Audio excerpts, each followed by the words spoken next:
ராமானுஜாய நமகா. கூரத்தாழ்வான் தை மாதம் அஸ்த நட்சத்திரத்திலே அவதாரம் செய்த ஆச்சாரியன். ஆழ்வான் அப்படின்ற பெயர் ஏன் ஏற்பட்டது? ஆழ்வார்கள் பதின்மர்கள் நம்ம பார்க்குறோம். திருமாலினுடைய கல்யாண குணத்திலே ஈடுபட்டிருந்தவர்களை ஆழ்வார்கள் அப்படின்னு சொல்கிறோம். அப்போ ஆழ்வான்ற பெயர் அந்த மாதிரியா அப்படின்னா அவருடைய சரித்திரம் நமக்கு காட்டுகின்றது. ராமானுஜர் குரு, கூரத்தாழ்வான் சிஷ்யர்.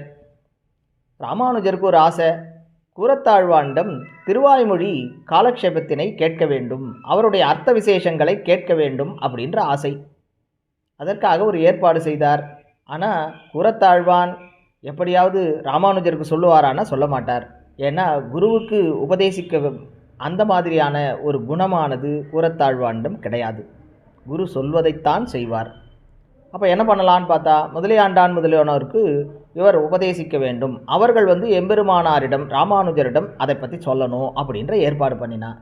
ஆரம்பிக்கிறார் கூரத்தாழ்வான். திருவாய்மொழியில் முதல் பாசுரம், உயர் வர உயர்நலம் உடையவன் எவனவன் ஆரம்பித்தார். ஆரம்பித்த உடனே மயக்கம் போட்டு விழுந்துட்டார். என்ன பண்ணுறதுன்னு தெரியல எல்லாருக்கும். எல்லாரும் ஓடி போய் ராமானுஜர்கிட்ட சொன்னா. ராமானுஜருக்கு புரிஞ்சு போச்சு. ஏன்னா நம்மாழ்வார் எத்திரம் உரலினோடு இணைந்திருந்தேங்கிய எளிவேன்னு சொன்னார்.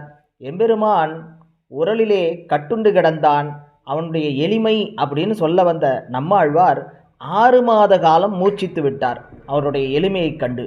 அந்த மாதிரி கூரத்தாழ்வானும் எம்பெருமானுடைய கல்யாண குணங்களை சொல்ல மயக்கம் அடைந்து விட்டார். கிட்ட பார்த்தார் ராமானுஜர்.